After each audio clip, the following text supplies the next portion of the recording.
It's turning into Game of Thrones, you guys, at Chanel, and it's a Game of Thrones between Chanel and her clients. Hey guys, welcome back to my channel. It's me Kagem. Today we have to talk about something fascinating that happened at Chanel. I can't wait to tell you all about it, but before I do, please make sure you go follow me on Facebook because I actually posted a tidbit of this on Facebook first. If you follow me on Facebook, you already know what this channel is about. Go follow me on Facebook. You don't want to miss out. You don't need to have a Facebook account. Just save my Facebook page in your browser bookmark so you're always updated of what's going on, okay? So basically, the day that Chanel went to Dubai, one of the top dogs at Chanel, he's the president of Chanel Fashion. He did an interview with cppluxury.com, which is a luxury industry website. It is not for consumers, it's more for businesses who work within the luxury industry. And he answered some questions in a very fascinating way. Honestly, I was quite shocked by some of the things that he said, so I thought it was worth coming and telling you about it. So we're going to react to what he said. I'm going to tell you my opinion. I'm going to tell you why it's wrong to think that Chanel is struggling financially. They're not. I also think it's wrong to think that Chanel are increasing prices because they're trying to recoup money made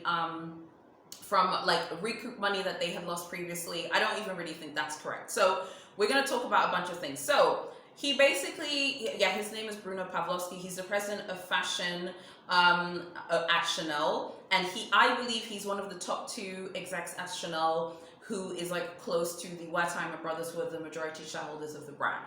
Okay, so this is what he said. He said something really interesting here. They were talking about Dubai. They're talking about how they have lots of ready-to-wear clients in Dubai, and they were saying that that was one reason why they decided to go to Dubai. They were talking about lots of things, and that was interesting to me. It was interesting that he decided to focus on the fact that they have a lot of ready-to-wear clients. So, for example, here he says it's a very solid market. We have a huge amount of ready-to-wear clients here. You see. Even the top execs who are not fashion execs at the brand, like the business execs, are saying how ready-to-wear is really important. We'll talk about ready-to-wear later. Now, this is where it gets really interesting. They ask him, what's popping, what's going on? Many people are saying that there are quotas that are going to be happening and you guys are going to be creating a quota system. To which he says, and by the way, the article is linked below, he says, there are no set quotas, noting that the company has the same policy for all of its stores. Quote, Chanel's strategy is to sell products for personal use. There are times when certain clients want more products than we have available in store, and then it's up to our teams to perform the difficult task of matching offer to demand, which requires a lot of agility. I love that. Okay, what is he saying here? First of all, he's saying, okay, Chanel's strategy is to sell products for personal use. If you are buying to resell, you are not the type of client that they are looking for. If you're buying even for your personal collection, eventually to resell at some point so you can buy a new bag, you are not the type of client that they want. Please don't be offended. I'm just trying to give you my analysis of what he's saying. And the fact that he's saying that some clients want more products than we have available in store, that's really interesting what he said there. Certain clients want more products than what we have in store. I think he's referring to people who want to buy multiple bags because they just like bags. Think about it, whether you're on Instagram, Facebook groups, or you're on forums, there are always certain types of people who are collectors, and the collectors are happy to buy maybe 2-3 bags from a collection, and then they'll wait for another collection. They'll want to buy 2-3-4 bags at a certain time. So what he's saying here is these types of clients who have more than what the store can give, they cannot accommodate those clients, especially if you're not going to be using your bags personally. That was a really interesting thing here, to the point where he says it requires a lot of agility. Translation, if you are not buying ready-to-wear, fine jewelry, Chanel's timepieces, Chanel's high jewelry, you are not going to be given that leeway over someone who's a VIP and who is buying ready-to-wear. Okay? Then he says something super interesting. He says here, it's not that we're producing less, okay? It's that demand is much higher, he explained. Each year we increase production, but we're not going to double our handbag output. That's just not the strategy of the house. Here we go. If you want any more proof, okay, that handbags are not important, okay, and that are just not something that Chanel cares about. The horse's mouth has said it right here. We're not going to double our handbag output. That's not the strategy of the house. They don't want people to buy handbags. They want you to buy ready to wear, they want you to buy fine jewelry, they want you to buy haute couture, high jewelry. You get what I'm saying? Even their watches, they want you to buy that, okay? This whole thing of why would they want to increase handbag output when they want you to buy other things? Also, keeping handbag output at a certain amount in terms of like the amounts that they are creating, that also forces people to think like, what kind of bags do I want? Do you just want to buy Chanel bags in order to accumulate Chanel bags so you have a big collection? Or do you actually want to buy Chanel bags to use? I thought that this was such an interesting quote that he said here, because this really highlights to me that handbags are just not important to them. They use them to sell other products in the house, but they are not something that is necessarily important to Chanel. And here we are, the Game of Thrones has started. Listen to what he says here. He says, there will be more price increases for the good and simple reason that prices of raw materials continue to shoot up, he said. He declined to give a date for the next adjustment. Well, we all know the rumors that we've had that there will be another adjustment, love that word, there'll be another price increase at some point this month in November. There's definitely going to be an increase for 22p, 100%. And you know, I think that the way they're doing their increases is around every new collection or pre-collection that drops. There is a certain kind of increase that they make for certain bags. It doesn't mean that everything is going up. It just means some things will be going up, some things will be going down. For example, the Coco handle went up for 21k. The Coco handle's chilling at the moment. So is the Coco handle in the danger zone for 22p? I think there are Coco handles for that collection. So yes, if there are Coco handles for the collection, which I think they are, it will be in the danger zone for an increase because it hasn't had an increase since 21k. Now we can talk about whether we think that's right or wrong, but at the end of the day, price increases are a factor of life at Chanel. Now think about it. Chanel has already made it clear that they want you to buy ready-to-wear and fine jewelry. If you are someone who buys ready-to-wear and fine jewelry, the price increase for the handbags is not going to affect you. Some of Chanel's fine jewelry earrings are like £24,000 or £5,000 for their like fine jewelry hoop earrings. If you can buy £5,000 hoop earrings from Chanel instead of going to Cartier, Van Cleef & Arpels and Chopard, you are not someone who's necessarily worried about an extra $500 going up on a handbag. That's just my reading and my interpretation of it. They obviously have access to their own data that makes them feel like this is the right business decision for them. We can say whether it's right or wrong. Of course, no one wants to pay more money to buy something, but I must say from a business point of view, they obviously have access to certain types of info that none of us do. The reason why I was telling you guys that I do not believe that Chanel is struggling financially is because he even says here, he says that they're going to be doing a double-digit increase probably this year. He said they're forecasting it and it looks like they're going to hit a double-digit increase in revenue. Don't forget, last year Chanel did $10 billion. I think there's some narratives going around in the luxury community at the moment, which I think are based more of some people's personal feelings about the increase.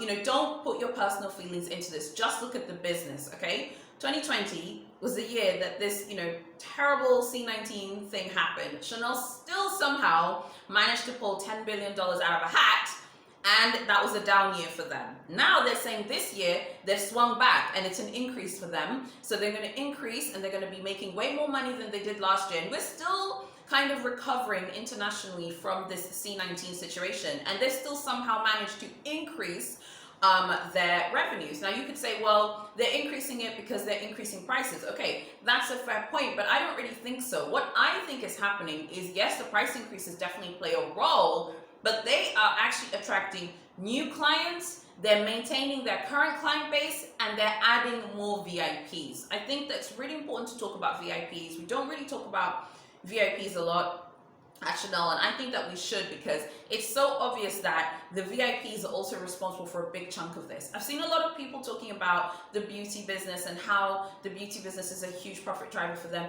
Yes, the beauty business is important for them, but the beauty business is not the core engine of this brand. This is a fashion brand first. It is always going to be a fashion brand. At the end of the day, the fashion products are the heart and soul of this brand. And yes, the beauty business is important and it does make them a lot of money, but it's so obvious here that the fashion brand and the fashion angle is really what is pushing Chanel forward. So it's just super interesting to me because I had a kind of feeling that, you know, Chanel will do well, because even though people are saying they're done with Chanel, no one's really done with this brand. Okay. When 22P comes around, you're going to see those unboxings, you're going to see hauls, you're going to see people talking about it. People love this brand, and the brand is phenomenally strong. They even ask him about Dior. He says something really interesting, and they say how Dior's been gaining a lot of market share. So they ask him about it, and then this is what he says. He says, Dior's market share gains are not reflected in our numbers. Sometimes I think it's better to make less noise and to let things pass. During this period, our store teams have been very active with local customers to keep them engaged with the brand. Our runway shows have always been the best way to express the energy, the creativity, and the strength of the brand. So we resumed those as soon as we could. So basically what he's saying here is, yes, Dior has been doing really well. Dior's really been making big things happen, but Chanel doesn't really care about that because Chanel is not focused on necessarily making big things happen. Chanel seems more focused on doing what a lot of these heritage French businesses are famous for, which is doing slow, steady growth that at the end of the day wins the race. If you think about some of the most iconic French maisons across all kinds of industries, they are successful because from the year they were founded, okay, Thierry Hermès running around, you know, making saddles in 1837, okay, and Louis Vuitton making luggers in 1854. They're still here today because of a very dedicated business strategy that does not put growth over the future of the brand. Now, in business, particularly today with like the internet and technology, and particularly if you look at like Silicon Valley, you see people raising tons of money, trying to grow these massive billion-dollar companies in like 1 year. These heritage houses, they focus more on slow, steady business growth, which is really interesting to me. I must say, even for me, it's been interesting just to see the way they do it. So that's why he's saying the market share gains are not reflected in their numbers. Dior's market share gains is not a big deal for Chanel because that's not the way they're trying to do their business. This is a little bit of a shot across the bow to LVMH, who are known for a very aggressive business strategy. Chanel is saying we're going to do things slowly but surely, but we're going to win in the end. The final thing he says is probably the most interesting part. He says here, the idea is not necessarily to gain market share because with our size, that's not the objective. Yeah, okay, that's dragging Dior, but anyway, the idea for us is to continue to represent the ultimate luxury. This is really, really interesting. A lot of you have complained about quality at Chanel. Honestly, I can't hear anyone complain about quality anymore because at this point, it's just, you know, like it's just irrelevant at this point because Chanel is still going to be Chanel. They're going to do what they want to do. You get me? Like, they're still going to be doing what they want to do. What he's really trying to say here, they want to be the ultimate luxury super brand. So necessarily gaining market share, that's not really their thing because they're not trying to be the biggest luxury brand. They're trying to be the representation of ultimate luxury. You could say, well, how can you be the representation of ultimate luxury if you are not creating quality products? This is where I would tell you the representation of ultimate luxury is through branding. This is what this is about. This is about branding. This is not about stitching. This is not about making great products. This is a 100% branding play. Chanel's brand is so phenomenal that in one of the toughest years in world history in terms of a absolutely terrifying disease, they still managed to sell $10 billion worth of fashion products. In a year where people were losing their jobs, people being evicted. I was watching a documentary of people, like literally people being thrown out of their houses and being evicted. I mean, literally during C19 in 2020. Meanwhile, Chanel, even in a down year, are still making it rain. So what does all of this mean? This means that Chanel doesn't see luxury as quality. Chanel sees luxury as exclusivity and making the brand extremely exclusive. If something is very exclusive, that doesn't necessarily mean it's the best quality product or it's the best made product. That just means it's a very exclusive product that's for a select few people. The way they have balanced their beauty business, the sunglass business, the costume jewelry, the fine jewelry, the fashion jewelry, the high jewelry, the haute couture, and they still somehow manage to feel very exclusive. I think that is something that's huge for them. I must say that the classic flap, it kind of going through this quota system is definitely their way of making it exclusive again. I think that they feel like the classic flap is no longer exclusive because people wear it all the time. And I think, my opinion, I think that Big C wants the classic flap to be worn in a classic way. They don't want the classic flap to be part of athleisure or to be part of the sort of casual way that people dress today. They want people who wear the classic flap to be people who are wearing it in maybe in more formal settings, or if you're wearing it every day, you look like one of their catwalk models. He keeps talking about the catwalk and the catwalk and the catwalk and how the catwalk shows are so important to them. The catwalk shows are so important to them because they show ready to wear. I mean, they are signaling to us that ready to wear fine jewelry, haute couture is the future of this brand. If you are watching this video and you just like Chanel's bags, you don't like their clothes, in my opinion, there's no point buying you. They will know pretty much instantly if you're someone who can be a ready-to-wear client or not. If you're not going to be a ready-to-wear client, you're not going to get access to the most coveted Chanel bags. That's pretty much what they're saying here. They're also saying that they're done with you reselling. They don't want you guys to resell. In terms of those of you who resell your personal collection, if you have a big personal collection, you're definitely not someone who they're interested in at the moment. I hope no one's offended or thinks I'm like attacking them. I'm not attacking you at all. I'm just trying to give you my analysis of what he's saying here. But I must say, I thought that this was super interesting. So generally speaking, the price increases are part of the future. If you really think about this from a business point of view, this makes total sense. The price increases are actually a purge. Okay, Chanel is purging clients from the brand by just increasing people away from the brand.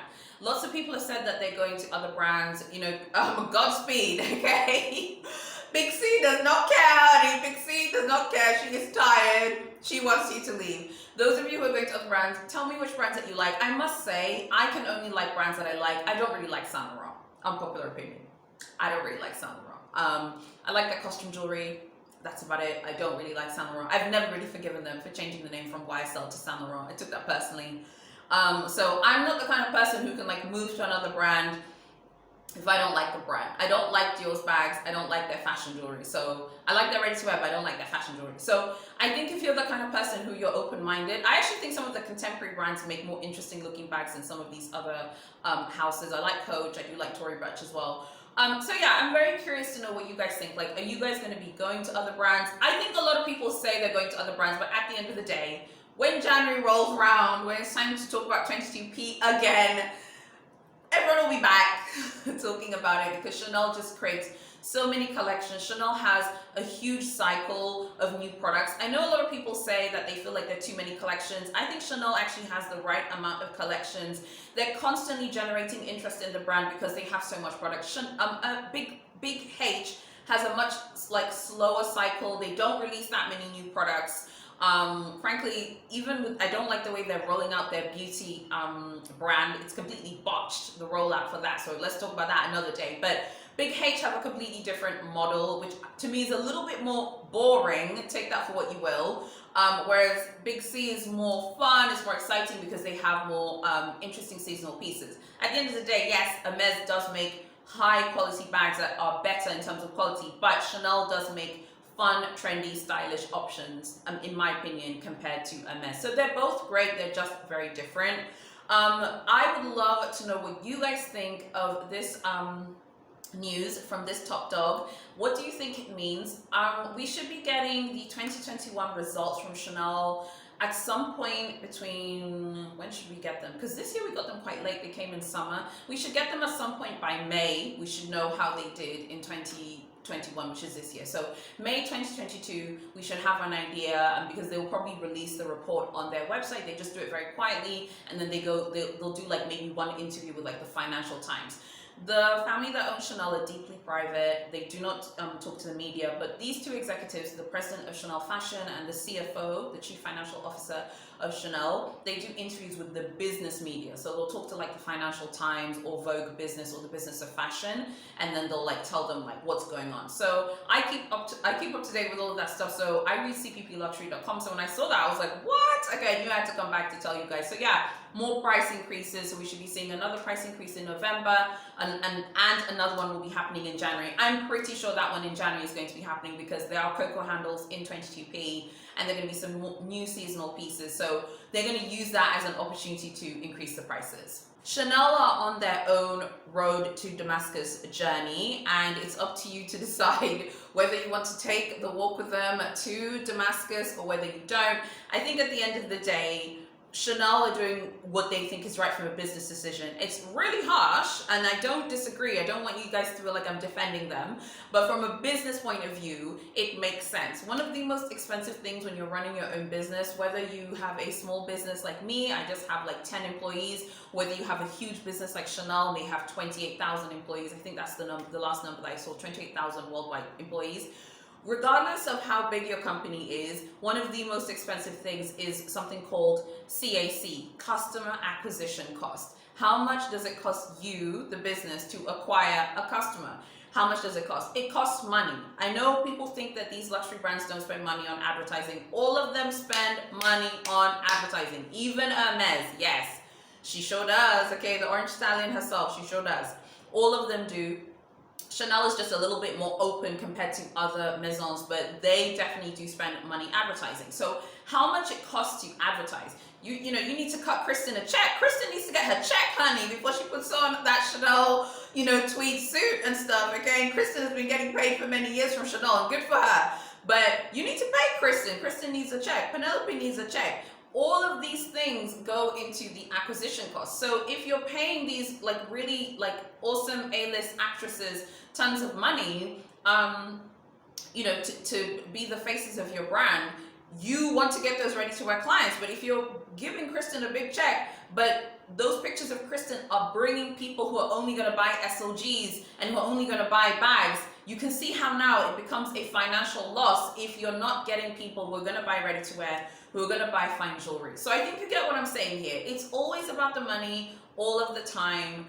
And I totally understand that if you love this brand, it has to be kind of a bit hurtful and things like that. But at the end of the day, you either are going to pay the new prices or you're just going to shop in the pre-loved market. Everyone's going to make the decision that works for them. I personally am interested in Chanel brand new. So when I go to Paris, I'll just be looking at brand new things. I'm not interested in buying anything used from Chanel. I've said before previously, the exotics are really nice, but seeing that Hermes make brand new exotics, Louis Vuitton make brand new exotics, I'm no longer interested in their vintage exotic pieces.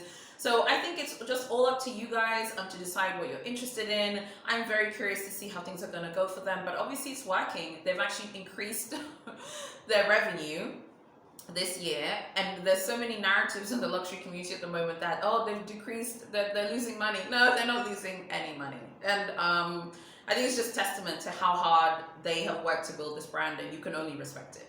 Moving forward, I think we're going to see the handbags as an accessory for VIPs, as opposed to being a fashion accessory for women who want to buy Chanel handbags because they're passionate about Chanel handbags. You always hear these really cool stories. Well, I do whenever I'm doing these those dragging videos. I always read these really cool reviews that people leave of how they went into a Chanel store to buy a graduation present for themselves or for a family member, and they bought a Chanel handbag. Chanel doesn't want that anymore. Chanel doesn't want people to come to buy their handbags as a graduation present or as a present for themselves. Chanel wants you to buy their fine jewelry as a graduation present and as a or they're ready to wear as a graduation present. They really want to demote the handbags, and they really want to kind of crush and push them down in the pecking order in terms of what's desirable. And just before I go, I think I have proven to you in this video why Chanel is not trying to be okay. Chanel is not interested at all in being Hermes, and I hope that I've shown you that. Hermes do not own the quota system. AP have a quota system, Rolex have a quota system, Ferrari have a quota system. They're not the first company to do it. They're not going to be the last. I really don't think that they're trying to be Big H. And I think it's really important to look beyond the sort of common narratives that we kind of throw around in the luxury community. Why would Chanel want to be Big H and make less money? That makes no sense. They make more money than them.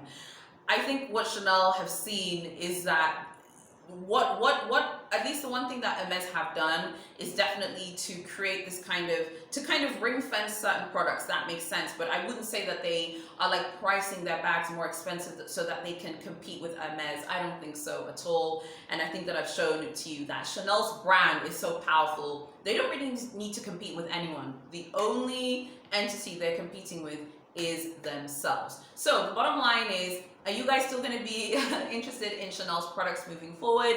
What do you guys think about the future increase that's coming in November? That's a rumor that I heard. Once it's concrete, I'll let you know. And what do you think about the other rumored increase that's allegedly going to be happening in January, 22p? What do you guys think about that? That's also something that's been percolating, that I've been hearing people have been talking about, but again, nothing confirmed for just yet. I would love to know what you guys think. So yeah, tell me. Thank you so much for watching this video, and I'll see you guys tomorrow on Saturday in my next video.